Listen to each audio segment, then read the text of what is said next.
Assalamu alaikum students. Bismillahirrahmanirrahim. Welcome back to our lecture number week number 6. I would like to say that week number 6 we were doing that analysis of tension members. तो lastly हमने जो analysis of tension members किया था, I hope कि आप लोगों ने उस चीज को रीड किया होगा and you must have been in consecutivity with this course steel structures, because I already mentioned that without consistency and without consecutivity you cannot gain from this course, because you need to have previous knowledge along with you when you are reading this when you are listening or reading this or learning this lecture. So today, lastly we had discussed in detail about the analysis of tension members and different aspects of tension members like block shear and shear lag factor that we had discussed here, that plays a very important role in defining the net area. So net effective area, I meant to say net effective area. So today what we will be doing, we will be designing a tension member, and it is very interesting that when you design something, actually we have already discussed the criteria or the goal of designing, that the section should be economical and safe and economical section we have to gain through our principle of mechanics that we have learned. तो जब तक आपका mechanic जो section है वो safe है तो we are good with that. अगर सेफ नहीं है देन हमारे पास कोई कंप्रोमाइज लेवल नहीं है. सेफ्टी के बाद जो सेकेंडरी चीज है, we always know that is the economy. Economy जो है हमने पहले भी डिस्कस किया है कि डिजाइनिंग में हम इकोनॉमी कैसे अचीव करते हैं. डिजाइनिंग में हम इकोनॉमी मटेरियल की लेस यूजेज पे करते हैं, या क्राफ्ट जो आपका जो लेबर है, स्किल लेबर है, उसको जो है ना वो रिड्यूस करने की कोशिश करते हैं. ठीक है, मतलब लेबर वर्सेस मटेरियल कॉस्ट जो है ना, ये सारी चीजें आपने कॉस्ट एंड एस्टिमेशन में पढ़ी हैं. लेकिन हाउएवर फिलहाल यहाँ पर डिजाइनिंग के लिए जो हम क्राइटेरिया जो टारगेट करेंगे वो क्राइटेरिया है हमारा जो एरिया, मतलब मटेरियल ऑफ द स्टील. मतलब जितना कम एरिया यूज करेंगे ऑफ कोर्स वो मटेरियल उतना ही जो है ना वो लाइट होगा. सो यू नो दैट कि स्टील की जो यूनिट है, यानी वो कैलकुलेशन की या सेलिंग यूनिट है मार्केट में अगर जाते हैं तो that is per KG, that has got the cost per kilogram. So हमारे पास जो आज का जो हमारा जो टास्क है, that is the design of a tension member. हमने टेंशन मेंबर को कैसे डिफाइन करना है. तो टेंशन मेंबर जो है उसकी डिजाइनिंग है वो इन्वॉल्व करती है what I have written over here already for your convenience के member with adequate gross and net areas. आप एनालिसिस में देख रहे थे कि हम कोई भी सेक्शन जब ले रहे थे, हमें कोई सेक्शन गिवन था ऑलरेडी डिजाइन, उसकी जब स्ट्रेंथ एनालिसिस कर रहे थे तो हम कौन सी चीजें क्लियर कवर कर रहे थे. ग्रॉस, एक तो हमारी ये ग्रॉस एरिया को देख रहे थे, हम नेट एरिया देख रहे थे. क्यों ये कर रहे थे? क्योंकि हमारा जो फॉर्मूला है यील्ड स्ट्रेंथ के लिए वी यूज ग्रॉस एरिया, और हमारा जो अल्टीमेट स्ट्रेंथ है उसके लिए नेट इफेक्टिव एरिया हम यूज कर रहे थे. ठीक है, नेट एरिया से नेट इफेक्टिव एरिया, यू का फैक्टर जब हम मल्टीप्लाई करते हैं नेट एरिया से, that gives us net effective area. तो ये दोनों चीजें जो है वो बड़ी इंपॉर्टेंट थी एनालिसिस में. तो डिजाइन भी हमने ऐसे ही करना है कि हमने थ्रू इक्वेशंस जो है ना ग्रॉस और नेट एरियाज जो रिक्वायर्ड है उस सेक्शन के लिए या अगेंस्ट दैट लोड, उसके अगेंस्ट हम कैलकुलेशन करेंगे and then we will find out the adequate section that should satisfy the gross and net areas. मतलब हम पहले लोड की इक्वेशन के थ्रू वो अभी हम आते हैं इंशाल्लाह. मैथमेटिक्स ही है सिंपल, उस इक्वेशन को जो है वो जहां पर हम पहले ग्रॉस एरिया की वैल्यू डाल रहे थे हम वो नहीं डालेंगे, अल्टीमेट जो लोड है हमारा उसके थ्रू हम जो है वो ग्रॉस एरिया और नेट एरिया फाइंड आउट करेंगे. Effective area, I mean to say net effective area. Then हम कोई सेक्शन चूज करेंगे और वी विल चेक के वो इन दोनों ग्रॉस और नेट एरियाज की जो रिक्वायरमेंट है उसको पूरा करता है या नहीं करता. पर अभी हम इंशाल्लाह एग्जांपल में आएंगे तो you will be understanding more and more. अब इक्वेशंस भी हम डिस्कस करेंगे इंशाल्लाह.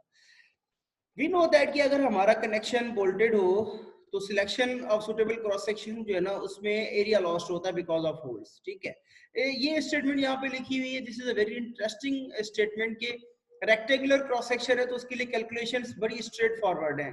क्यों स्ट्रेट फॉरवर्ड है? क्योंकि रेक्टेंगुलर में आपकी प्लेट आती है, प्लेट में इफेक्टिव एरिया का और नेट एरिया का कोई इशू नहीं, क्योंकि प्लेट में आपको पता है कि यू की जो वैल्यू होती है वो 1 होती है, क्योंकि वो प्रॉपरली कनेक्टेड होती है, उसमें शियर लैग का कोई रोल नहीं होता। हमने पहले डिस्कस कर चुके हैं हम शियर लैग को और इस यू फैक्टर को। तो अगर आप कोई रोल्ड सेक्शन यूज कर रहे हैं तो देन एरिया रिडक्शन और ये सारी चीजें जो है वो एडवांस से प्रोटेक्ट नहीं हो सकती, क्योंकि आपको लोकेशन होल की लोकेशन पे थिकनेस चाहिए होती है। तो बहरहाल हम अभी आएंगे इंशाल्लाह ताला, ये चीजें आपको बिल्कुल प्रॉपरली समझ आएंगी कि ये क्यों है। अभी हम डिजाइनिंग करेंगे तो you will be understanding everything इंशाल्लाह। अच्छा, एक और सेकेंडरी जो कंसिडरेशन है डिजाइन ऑफ टेंशन मेंबर के लिए जो AISC ने रखी है, वो सिलेंडरनेस लिमिट रखी है, सिलेंडरनेस रेशियो की। Slenderness ratio you know about the slenderness ratio, L/R जो है, जो length upon minimum radius of gyration है, आपने स्ट्रेंथ ऑफ मटेरियल में पढ़ चुके हैं आप इसको। तो हम उस चीज को भी चेक करेंगे कि ज्यादा मेंबर हमारा ज्यादा सिलेंडर ना हो। सिलेंडर से मुराद क्या होती है वो आगे मैंने आपकी कन्वीनियंस के लिए उसकी डेफिनेशन भी मेंशन कर दी है अगली स्लाइड में वैसे। So this is not the part of this course, ये स्ट्रेंथ ऑफ मटेरियल में चीजें पढ़ाई जाती हैं। तो if you look at this thing के स्ट्रक्चरल मेंबर की जो क्रॉस सेक्शन है उसकी लेंथ से कम हो as compare to its length, मतलब टू स्मॉल हो, बल्कि यहाँ लिखना चाहिए था। तो ये जो है वो सिलेंडर है। सिलेंडर के जो मेजर है सिलेंडरनेस रेशियो को मेजर करने के लिए वो है L/R, ठीक है।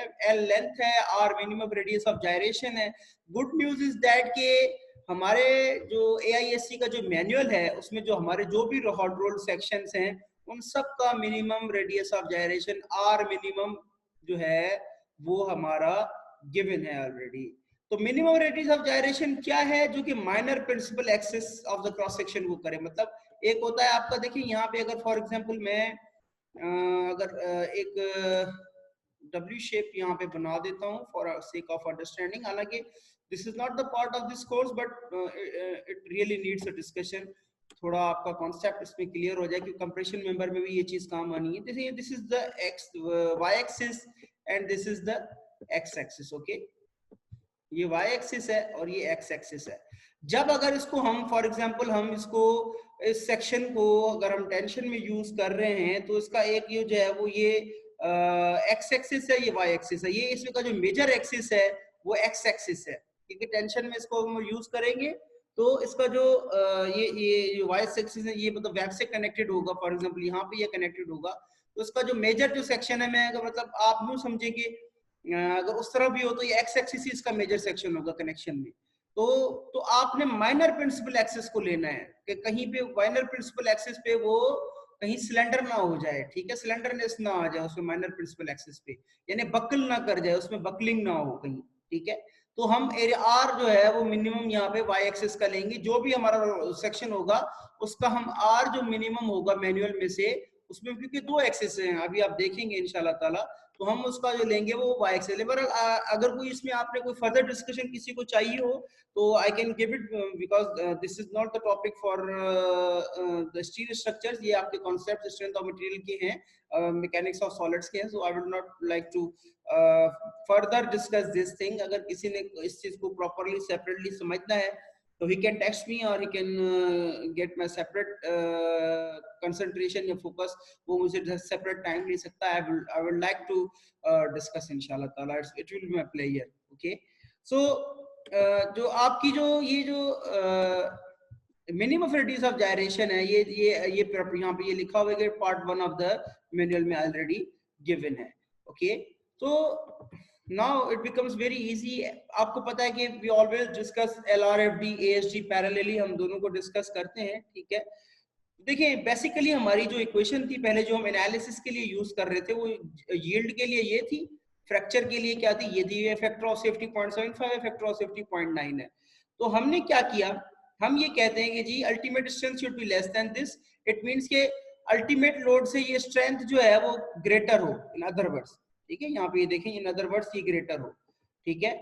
तो यहाँ पर ग्रॉस एरिया की जो इक्वेशन है दिस शुड बी ग्रेटर और equal to this PU upon 0.9 FY, और this should be effective area should be greater और equal to ultimate load upon 0.75 FU जो अल्टीमेट स्ट्रेंथ है।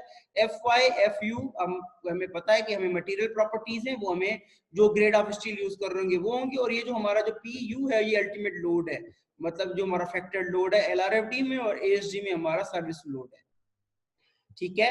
तो सेम थिंग जो है वो ये हमारी होगी उसके लिए ASG के लिए। वी नो दैट कि ASG का क्या जो है वो हमारी f 0.6 fy और 0.5 fu, ये जो 0.6 fy यहाँ पर आया है, ये हम पहले डिस्कस कर चुके हैं वहां पे कि ये 0.6 कैसे बनता है। आपको पता है कि एक फैक्टर ऑफ सेफ्टी वहां पर आपका 2 है, एंड देन जो दूसरा जो फैक्टर ऑफ सेफ्टी एएसजी का जो उसके लिए बल्कि फ्रैक्चर के लिए अल्टीमेट स्ट्रेंथ के लिए 2 है, तो ये 0.5 हो जाता है।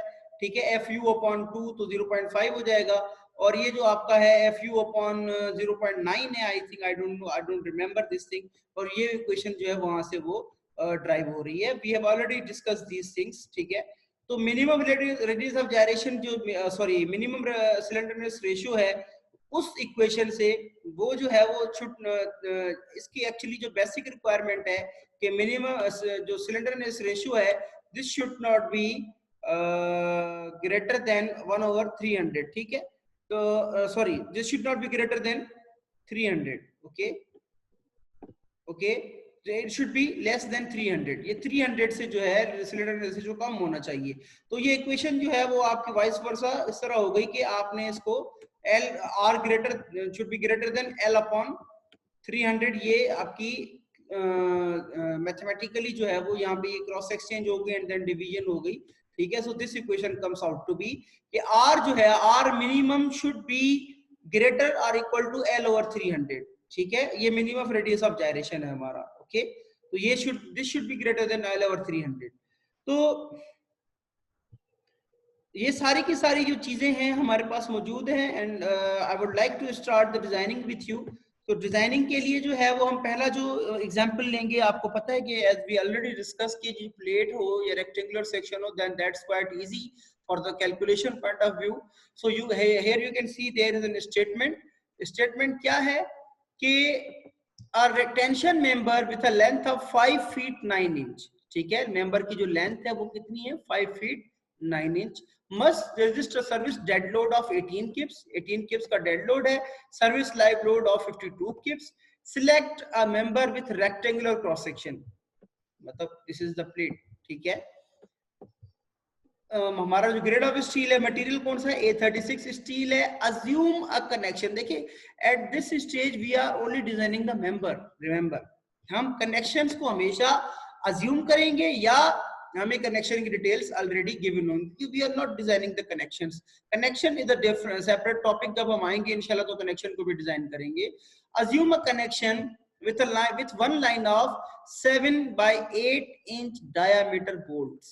क्यों इसने सिर्फ वन लाइन का कहा, क्योंकि वी नो दैट जब वन लाइन होगी तो एक होल का एरिया हम नेट एरिया से डिडक्ट करेंगे, मतलब रिड्यूस करेंगे। वी ऑलरेडी नो दिस कि अगर एक लाइन है बोल्ट्स की, वो वी डोंट नो जितने भी नंबर ऑफ बोल्ट्स हो, लेकिन उसका जो जब हम सेक्शन लेंगे आपको पता है क्रैक होगा उसका, तो वो हम वन होल ही डिडक्ट करेंगे वहां से। ये चीजें हम एनालिसिस में करके आए हैं। ठीक है, तो इसके लिए जी पहले क्या करना है, हमने first going with एलआरएफडी।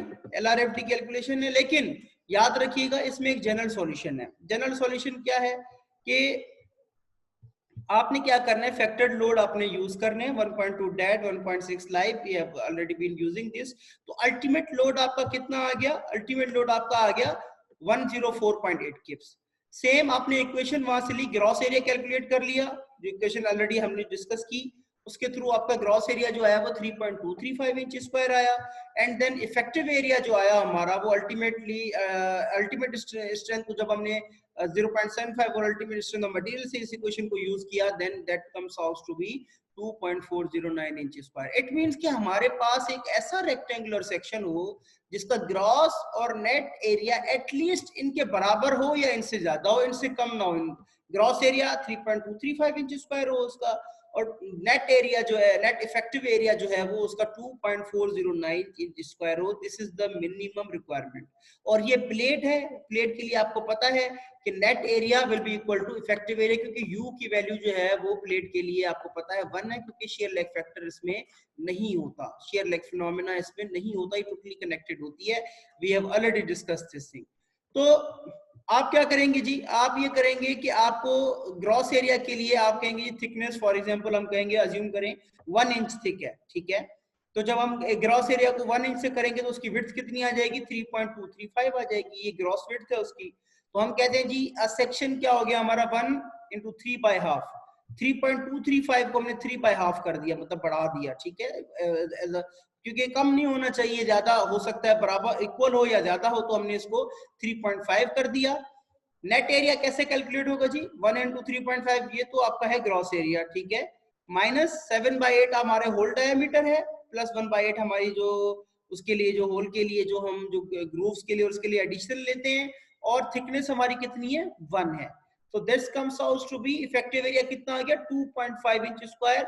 This is greater than 2.409, means कि ग्रॉस एरिया हमारा जो है वो आया है 3.5 इन अदर वर्ड्स, ठीक है, और हमारा जो नेट एरिया जो आया है वो आया है 2.5। बोथ एरियाज की जो हमारी रिक्वायरमेंट है वो पूरी है, लेकिन वी नो दैट कि हमारी एक तीसरी रिक्वायरमेंट है, वो कौन सी है, वो सिलेंडरनेस रेशियो की है, वो भी हमने चेक करनी है। सिलेंडरनेस रेशियो के लिए जी हमारा जो पहले हमें आर मिनिमम चाहिए, आर मिनिमम वैसे तो हमें गिवन होता है, लेकिन दिस इज प्लेट, तो plate minimum radius of gyration का फार्मूला क्या होता है, under root I moment of inertia upon A, ये सारा ये बड़ा फेमस फार्मूला है, you must have studied in your strength of material course, ठीक है। तो आपका ये जो मिनिमम मोमेंट ऑफ इनर्शिया है, ये मिनिमम, ये भी आपने वाई एक्सिस पे लेना है, तो आप देखें यहाँ पे आपने जो उसकी विड्थ है वो 3.5 into B D cube, it means कि अगर आपकी प्लेट है तो उस प्लेट की मैं अगर उसका यू सेक्शन बनाऊं, तो दिस इज 1 इंच थिक और 3.5 उसकी जो है ये विड्थ है, ठीक है। तो ये जो है ना बी, आपने इसको ले लिया, इट मीन्स के आपने ये अगर इसका y एक्सिस है, ये इसका x एक्सिस है, ठीक है, आपने जो है इसका जो y एक्सिस का जो आपका जो मिनिमम रेडियस ऑफ जायरेशन है, जो मिनिमम मोमेंट ऑफ इनर्शिया बनना है, वो आपका मिनिमम मोमेंट ऑफ इनर्शिया आपने यहाँ पे लिया है, and that is what 3.5 into, क्योंकि ये या तो बी डी क्यूब हो सकता था, 1 इंटू 3.5 क्यूब हो सकता था, लेकिन आपने यहाँ पे मिनिमम मोमेंट ऑफ इनर्शिया लिया है, क्यों, क्योंकि हमें मिनिमम रेडियस ऑफ जायरेशन चाहिए, दैट इज व्हाई हमारा जो मोमेंट ऑफ इनर्शिया है वो हमारा 0.29174 इंच 4 आ जाएगा, और हमारा जो एरिया है already we know that 3.5 inch square है, तो हम आर मिनिमम जो कैलकुलेट करेंगे that comes out to be 0.2887 inch square, और जो हमारी रिक्वायरमेंट है कि दैट शुड बी, मतलब अगर एल अपॉन आर है तो that should be less than 300, तो हमारी जो वैल्यू है वो 239 है, this is less than 300, so we are good with this section. हम जो प्लेट यूज करेंगे इस लोडिंग के against, that should be 1/3 by half, जो है वो हमारी 1 इंच थिक बाय 3.5 वाइड जो है ना वो प्लेट हम यूज कर सकते हैं for the tension member. You saw that हमारे जो रेक्टेंगुलर सेक्शन के लिए कैलकुलेशन हमारी बहुत ही स्ट्रेट फॉरवर्ड है और बड़ी आसान है। तो हम जब ASG की तरफ जाएंगे तो ASG has difference in load combination, load combination इसकी जो है वो सिंपल है, वो क्या है जी, हमारी dead load plus live load, ठीक है। तो सिंपली हम ऐड करेंगे तो 70 किप्स हमारी जो है वो इसकी अलाउबल लोड है हमारा, फॉर यील्डिंग हमारी जो है वो FT, क्योंकि वो इक्वेशन हमने वहां पे यूज की थी उसको डिनोमिनेटर में लेकर आए थे, लेकिन यहाँ पे हम ऑलरेडी उस वैल्यू को कैलकुलेट कर रहे हैं, तो 0.6 into 36 ये 70 अपॉन 21.5 से 21.6 3.24 इंच स्क्वायर है ग्रॉस एरिया, और हमारा यहाँ पे जो इफेक्टिव एरिया है वो 2.414 इंच स्क्वायर है, ठीक है। तो इससे अगेन हम क्या करेंगे जी, अगेन हम 1 इंच जो है वो सेक्शन, जो बाकी जो हमारा प्रोसीजर है वो सेम है एज कंपेयर टू LRFD और ASG। कैलकुलेशन में डिफरेंस आएगा, जाहिर सी बात है, वैल्यूज डिफरेंट हैं, ठीक है। ग्रॉस विड्थ आपकी कैसी आएगी, आपने 1 किया 3.24, वही आपने 3.24 को अगेन आप 3.5 तक ले गए, और आपका जो इफेक्टिव एरिया है that comes out to be okay, और उसका जो सिलेंडरनेस रेशियो है वो ऑलरेडी हम कैलकुलेट कर चुके हैं, बहरहाल वो फिर कैलकुलेशन हमने रिपीट कर दी है। सो ASG के लिए भी आपने जब डिजाइनिंग की तो we get the result as use plate 1/3 जो है ना 1 इंच थिक और 3.5 इंच वाइड प्लेट है जो कि हमने यूज करनी है। तो this was for the straight rectangular section जो हमारा है या हमारी प्लेट्स है उनके लिए कैलकुलेशन है। लेकिन जब हम आते हैं हॉट रोल्ड सेक्शन की तरफ तो थोड़ी एडिशनल कैलकुलेशंस हैं, दोस आर नॉट डिफिकल्ट, लेकिन हमारे पास अगर एनालिसिस का बेसिक कॉन्सेप्ट है और सारे लेक्चर आपने सुने हुए हैं ना, तो इट इज वेरी इजी। ये कहता है कि select an unequal leg angle tension member, ठीक है, आपने क्या करना है, लेग अनइक्वल लेग जो है ना वो आपने एंगल जो है ना वो सिलेक्ट करना है। उसकी लेंथ कितनी है जी, लेंथ उसकी होनी चाहिए 15 feet. Service load, dead load 35 kips है, सर्विस लाइव लोड 70 किप्स है, मटेरियल A36 स्टील है। कनेक्शन कहता है जी, फिगर 3.25 में गिवन है। चलिए जी पहले कनेक्शन देख लेते हैं। अच्छा जी, कनेक्शन हमारा जो है वो 2 लाइन्स है 4 बोल्ट्स की, ठीक है, 2 लाइन्स है 4 बोल्ट्स की। लेकिन आप ये देखें तो बोल्ट का डाया बोल्ट का जिसने 3/4 इंच दिया हुआ है, लेकिन यहाँ पे आप ये देखें कि इसने लेंथ ऑफ कनेक्शन नहीं दी हुई है। इट मींस कि यू को, यू की जो इक्वेशन है, if you remember that 1 minus x bar upon L, जो एल है वो लेंथ ऑफ कनेक्शन है, लेकिन लेंथ ऑफ कनेक्शन यहाँ पे गिवन नहीं है। इट मींस कि ये जो यू की जो वैल्यू है, क्योंकि इसमें शेयर लेग होगा, यू नो दैट, ठीक है, इसमें जो यू की जो वैल्यू है उसके लिए हम ये इक्वेशन यूज नहीं कर सकेंगे इफेक्टिव एरिया कैलकुलेशन के लिए। फिर क्या होगा जी, फिर हमारे पास वो जो जनरल कंडीशंस हैं कि अगर 4 बोल्ट्स हो, सिंगल लेग एंगल के इक्वल अनइक्वल, मतलब एंगल्स के लिए जो इक्वेशन आपको अगर याद हो प्रीवियस लेक्चर में, तो 4 बोल्ट्स होंगे, तो 4 और मोर बोल्ट्स के लिए 0.8 है यू, और अगर 3 और 2 और 3 बोल्ट्स हैं जो है ना उसके लिए 0.6 है हमारा यू। तो इस कंडीशन के लिए जो है वो हमारा यू की वैल्यू जो है वो 0.8 है, जो हमारी जनरल जो हमारे पास टेबल गिवन है, जो प्रीवियस लेक्चर में डिस्कस किया था। लेकिन इक्वेशन हम यूज नहीं कर सकते, क्योंकि इक्वेशन के लिए हमें लेंथ ऑफ कनेक्शन चाहिए, जो कि यहाँ पर डिटेल हमें गिवन नहीं है। देखिए, आपने जो डेटा है ना उसको स्मार्टली यूज करना होता है कि क्या डेटा आपके पास गिवन है और क्या अगर नहीं गिवन तो आप उसको कहाँ से विद प्रॉपर रेफरेंस अज्यूम भी करना होता है, तो किसी क्राइटेरिया किसी बेसिक्स पे करना होता है, ठीक है। तो वो आप कहाँ से वैल्यू ले सकते हैं, तो यहाँ पे देखिए आपने पॉसिबिलिटीज देखनी होती है कि कौन सी चीज में कहाँ से ले सकता हूँ इजीली।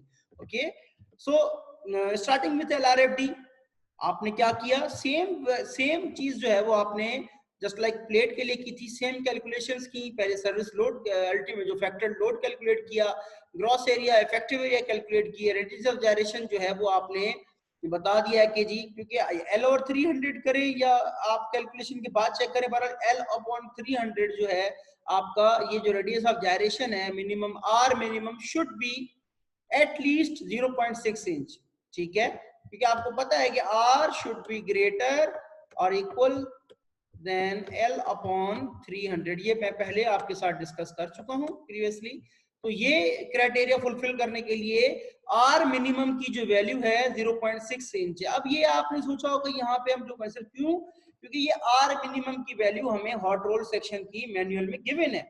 तो हम जब सेक्शन चूज करेंगे तो हम मिनिमम रेडियस ऑफ जायरेशन को भी देखेंगे, सिर्फ इन एरियाज को, ग्रॉस एरिया को देख के सेक्शन नहीं चूज करेंगे मैनुअल से, क्योंकि आपको पता है कि मैनुअल में आपको ग्रॉस एरिया गिवन है, इफेक्टिव एरिया या नेट एरिया गिवन नहीं होता, वो हो भी नहीं सकता। तो आपने सिर्फ ग्रॉस एरिया देख के सेक्शन नहीं चूज करना, आपने radius of minimum radius of gyration भी उस सेक्शन का देखना है, जो कि आपको रिक्वायर्ड है, ताकि बाद में कोई प्रॉब्लम ना आए।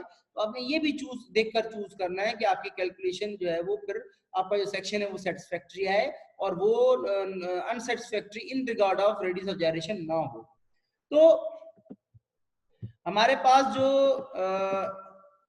फर्दर जो इसकी जो है वो ये है कि जी देखें, आपका जो इक्वल लेग एंगल है उसमें आपको पता है कि जो आपने जो कनेक्शन करना है जिस लेग पे, उसके लिए रूम भी इतना होना चाहिए कि ये दोनों बोल्ट्स वहां पर आए, ठीक है, क्योंकि आपको पता है कि स्पेस का प्रॉब्लम होता है एंगल्स में। तो आपको बोल्टिंग के लिए आपका ये टेबल गिवन है, ठीक है, ये 2 गेजेस हैं, ठीक है। आपका जो अगर ये देखें, ये जो आपकी लेग है, यूजुअल गेजेस जो है वो एंगल्स के लिए, आपकी अगर जो लेग है वो आपकी आप फॉर एग्जांपल अगर आप देखें इस टेबल को, लेट मी डू इट, कि ये जो नंबर ऑफ लाइंस है हमारी, ठीक है, ये जो नंबर ऑफ लाइंस हैं, ये हमारी जो नंबर ऑफ बोल्ट, ये जो गेज 1 है ये हमारा गेज 2 है, ये गेज है इसका प्रॉपर, यानी ये वाला जो वैल्यू है ये इसकी जी है। पहले इसको थोड़ी समझने की जरूरत है कि ये this is G, this is G1 and this is G2। तो G1 और G2 आपको दिखा रहे हैं 2 लाइन से, क्योंकि यहाँ पे एक तो ये बोल्टिंग है, यहाँ पे ये 2 लाइंस जो है ना, ये G1 और G2 जब आपकी हो, मतलब फॉर एग्जांपल अगर आपकी एक लाइन है बोल्टिंग की, ये यहाँ पे दिखा रहा है, ये सेक्शन है, ये एक लाइन है, अगर आपकी एक लाइन हो तो आपकी जो लेग है उसका कोई इशू नहीं है, उसकी आपकी लेग की जो लेंथ है वो आपकी इंचेस में भी हो सकती है, दैट्स नॉट द प्रॉब्लम, ठीक है, ओके। लेकिन जब आपकी दो लाइनें हों, G1 और G2, ये दो लाइनें, क्योंकि हमारे प्रॉब्लम में दो लाइन्स हैं, तो लेग को जो लेग हो वो एटलीस्ट, कोई भी एक लेग जहां पे कनेक्शन करना हो तो वो एटलीस्ट 5 इंच हो। आप देख रहे हैं 4 इंच के लिए ये जो G1 G2 है वो नहीं दिखा रहा, मतलब आपकी जो लेग की जो लेंथ है वो एटलीस्ट 5 इंच हो, अगर आपने इन दोनों लेग्स को अकोमोडेट करना है G1 G2 को, मतलब दो बोल्ट लाइंस को अकोमोडेट करना है, ये दो बोल्ट जो लाइन है, ये दो बोल्ट की लाइनिंग है, उसको अकोमोडेट करने के लिए आपकी एक लेग की जो लेंथ है that should be at least 5 inch, 5 inch होनी चाहिए, तभी जाके आपकी जो है वो जो दो लाइन है बोल्टिंग की वो आपकी जाके कवर अप होंगी, ठीक है। तो यहां से हमें क्या मालूम होता है कि देखिए कि यहाँ पे अगर आप इस स्टेटमेंट्स को देखें तो यहाँ पे ये सारी चीजें क्लियर लिखी हुई हैं, ठीक है, कि यहाँ पर इनफ रूम हो बोल्ट्स के लिए, स्पेस जो है वो जब होगी प्रॉब्लम जब यहाँ पे दो लाइंस हो, ठीक है। तो दो लाइंस का जो प्रॉब्लम है यहाँ पे हमें ये इसका टेबल्स गिवन है, ठीक है। गेज जो है वो क्या है, जी जो है वो अप्लाई होता है जब एक लाइन हो बोल्ट्स की, याद रखिए, देखिए यहाँ पे इसने बता दिया इंटरप्रिटेशन, मैंने पहले भी डिस्कस कर लिया है। और G1 और G2 अप्लाई होती है जब जहां पे दो लाइन्स हो बोल्ट्स की, ठीक है, ओके। तो यही चीज है कि अगर आप देखें जब G1 और G2 आ रहा है तो यहाँ पे ये मतलब इट मींस के दो लाइन्स हैं बोल्ट्स की, तो आपकी जो लेंथ है लेग की वो this should be at least 5 inch.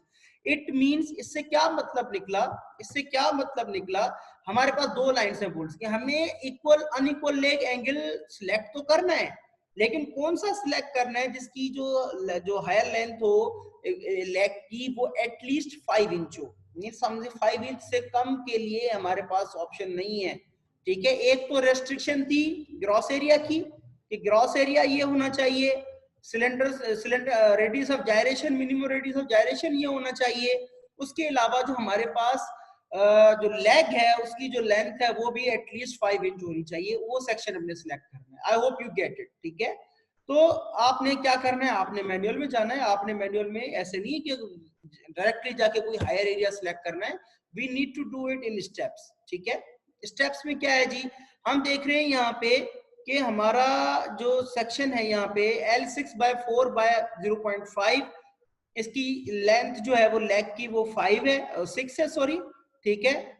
और अगर आप देखें, क्योंकि मैंने यहाँ पे एरिया नहीं दिया, आप खुद एरिया को फाइंड आउट कर सकते हैं वहां पे जाके मैनुअल में, I need to make you independable, ठीक है, आप जाएं मैनुअल में, वहां पे एरिया देख सकते हैं उसका। I have just mention minimum radius of gyration, जो मिनिमम रेडियस ऑफ जायरेशन है वो हमारा कितना है 1.14 है, और हमें रिक्वायर्ड कितना है जी, जो sorry minimum radius of gyration ये नहीं है, मिनिमम रेडियस ऑफ जायरेशन जो हमारा z एक्सिस है उसमें 0.864 है, ठीक है। तो हमारा जो मिनिमम रेडियस ऑफ जायरेशन है वो minimum r, minimum x y और z में से जो मिनिमम होगा हमने वही सिलेक्ट करना है, ठीक है, वो हमारा 0.864 है यहाँ पे। तो मिनिमम इसकी जो एरिया है वो हमारा जो L6/4/half का जो हमारा एरिया है वो 4.75 है, और इसका मिनिमम रेडियस ऑफ जायरेशन 0.864 है, इसकी जो लेग की जो लेंथ है वो 6 है।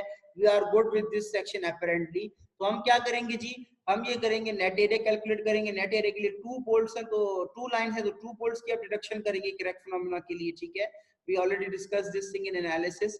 तो उसकी थिकनेस जो है वो 0.5 है, हाफ इंच है, तो आपका नेट एरिया जो आया वो 3.875 आया, और u की वैल्यू मैंने पहले बताया आपको 0.8 है, तो this comes out to be effective area 3.10, this is not good, क्योंकि हमें जो इफेक्टिव एरिया चाहिए वो 3.54 चाहिए है, you could see this thing कि हमारे पास जो रिक्वायर्ड एरिया चाहिए वो हमें 3.54 चाहिए, लेकिन क्या हुआ, हमने जो सेक्शन सिलेक्ट किया this is not accommodating effective area, तो क्या करेंगे जी, इससे कम सेक्शन लेंगे, नहीं इससे कम सेक्शन नहीं लेंगे, मतलब जिसका ग्रॉस एरिया ज्यादा होगा हम वो सेक्शन लेंगे। हम जी क्या करेंगे, L5 के मिनिमम हमें रिक्वायर अलाउड है 5, यहाँ पे थिकनेस ज्यादा है ना, यहाँ पे तो उसका एरिया बढ़ गया है 4.92, वहाँ थिकनेस जो थी हमारी 0.5 थी, यहाँ पे थिकनेस हमारी ज्यादा है तो 4.92 है।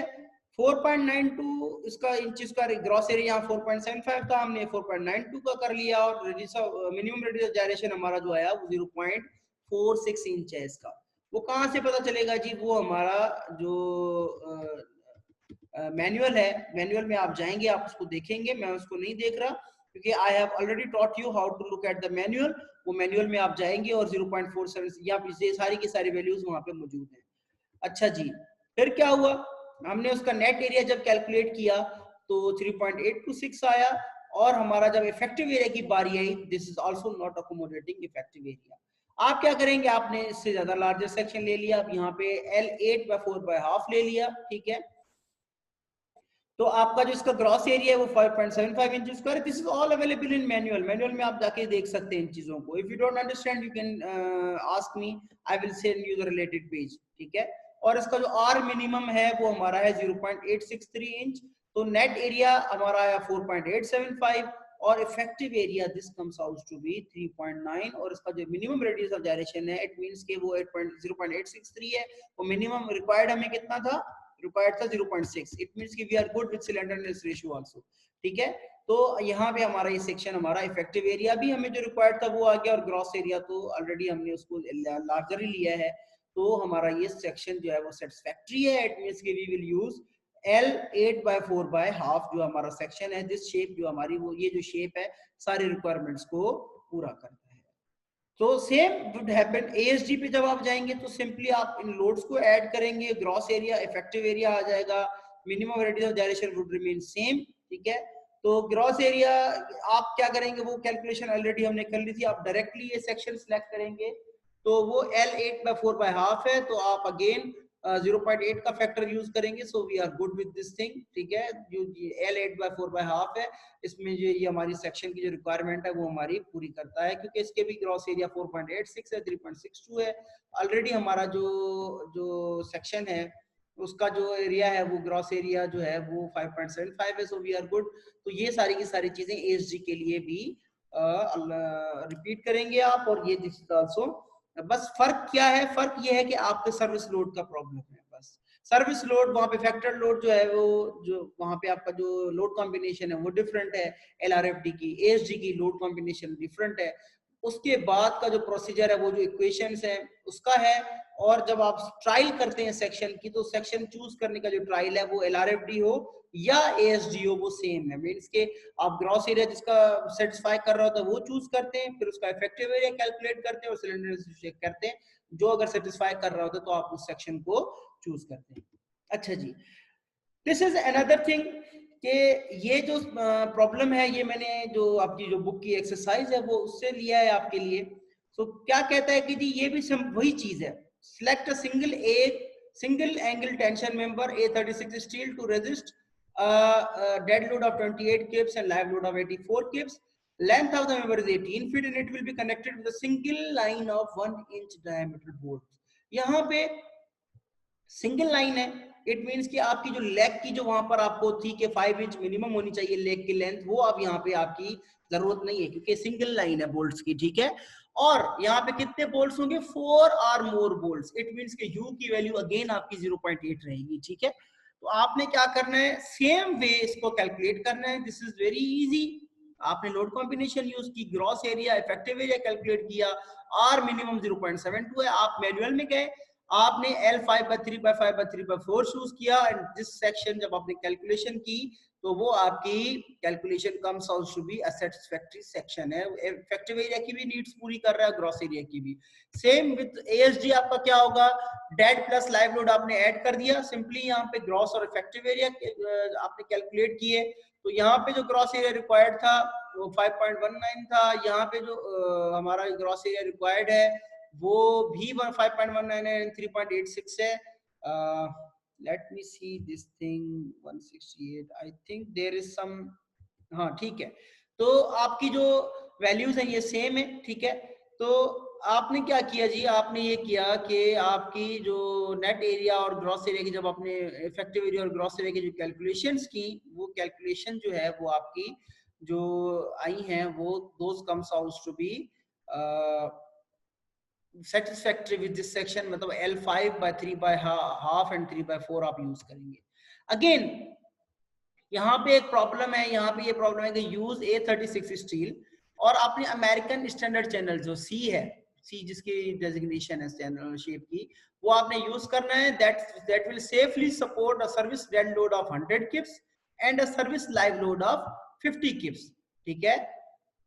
The member is 20 feet long and it is connected through the web with 2 lines of 1 inch diameter bolt. यहाँ पे लेकिन ये एंगल नहीं है, ये आपका क्या है, ये आपका चैनल है. और इसमें जो बोल्ट्स की जो लाइंस है वो कितनी होंगी जी, 2 लाइंस होंगी. ठीक है. इट मीन्स कि 2 बोल्ट्स का आपने जो एरिया वो डिडक्ट करना है.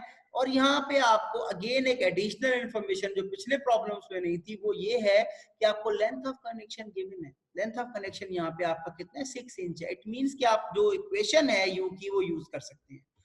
अगेन आपने क्या किया, आपने LRFD के थ्रू, लोड कॉम्बिनेशन के थ्रू ये कैलकुलेशंस की. इन कैलकुलेशंस के बाद आपने C12/25 सेक्शन सिलेक्ट किया.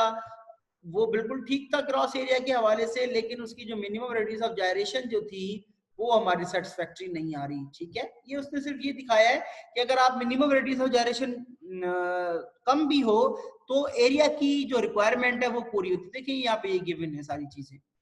तो वो क्या है जी, वो अब अगर आप u की वैल्यू कैलकुलेट करेंगे तो 0.887 है और आपके पास इफेक्टिव एरिया है वो सेटिस्फाई कर रहा है, हम यूज कर सकते हैं. ठीक है.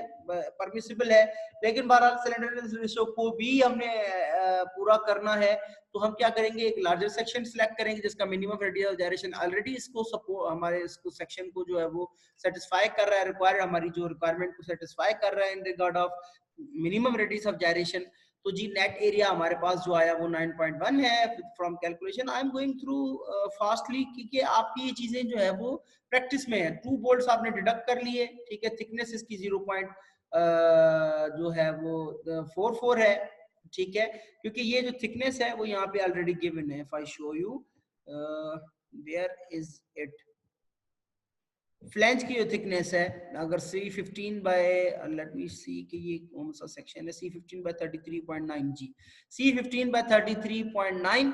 तो विड्थ थिकनेस यहाँ पे 3.44 आपको गिवन है. ठीक है. दिस इज सॉरी, ये तो थिकनेस ऑफ फ्लैंज है. ठीक है. तो वेयर वी आर, ये वेब के थ्रू कनेक्टेड है. चैनल को हमेशा चैनल जो है वो वेब के थ्रू कनेक्टेड है. आई थिंक ये प्रॉब्लम में गिवन है वेब, ये वेब के थ्रू कनेक्टेड है. तो आप वेब की थिकनेस लेंगे डाया जो आप डिडक्शन के लिए, तो वेब की थिकनेस यहाँ पर कितनी, 0.4 है. ठीक है. तो 0.4 यहाँ पे थिकनेस लिए. अगर आप वो सेक्शन यूज कर रहे थे C15 बाय सॉरी C12/25, तो C12/25 की जो वेब की थिकनेस है वो 0.387 है, जो कि वो आपने यहाँ पे 0.387 यूज की है. और ये जो इफेक्टिव डाया है और उसको 2 से मल्टीप्लाई किया, 2 होल्स के लिए हम रिडक्शन करेंगे. ठीक है. 2 लाइंस ऑफ बोल्ट्स है इसलिए, तो यहाँ पे भी सेम चीज है. तो आप C15/40 सेक्शन जो है वो यूज कर सकते हैं. Same will be repeated for your I would like to say कि ASG के लिए जब आप यूज करेंगे तो अगेन आपकी ये कैलकुलेशंस हैं. और आप C12/25 इसको भी रिपीट कर लें. देन C15/33.9 आपने यूज किया. The value comes out to be, जो हमारा जो सेक्शन है सॉरी वो हमारा सेटिस्फैक्टरी है. C15/40, 33/9 और 315/40 it is almost same thing, we know that. ठीक है. तो this was for the design of tension members. इंशाल्लाह ताला जो नेक्स्ट हम डिजाइन करेंगे, if you have any question then you can ask me. ठीक है. If you don't take any have any question for now, तो आप मुझे बाद में पूछ सकते हैं, थ्रू यूट्यूब कमेंट्स पूछ सकते हैं, थ्रू व्हाट्सएप पूछ सकते हैं, थ्रू ईमेल पूछ सकते हैं. ठीक है. तो I am available every time इंशाल्लाह ताला. तो इसके बाद जो हम करेंगे वो जी हम करेंगे टेंशन मेंबर की जो डिजाइनिंग है with the help of tables. Manual में टेबल्स गिवन है, उन टेबल्स के थ्रू भी डिजाइनिंग हो सकती है. ठीक है. वो कैसे होगी we will discuss this thing. और उसके अलावा जो हमारी जो पिन कनेक्टेड मेंबर्स हैं, ठीक है, हम उस पर भी बात करेंगे इंशाल्लाह. तो नेक्स्ट लेक्चर जो होगा that will be closing tension member का टॉपिक है. Then we will discuss compression member. Mid term तक इंशाल्लाह हम टेंशन मेंबर को क्लोज कर देंगे और कंप्रेशन मेंबर को इंट्रोडक्शन तक ले जाएंगे इंशाल्लाह. So wish you best of luck, or I hope you have understood all these things. If you have not understood anything, you can let me know. Inshallah Taala I will make it easy कि आपको जो चीजें हैं वो समझ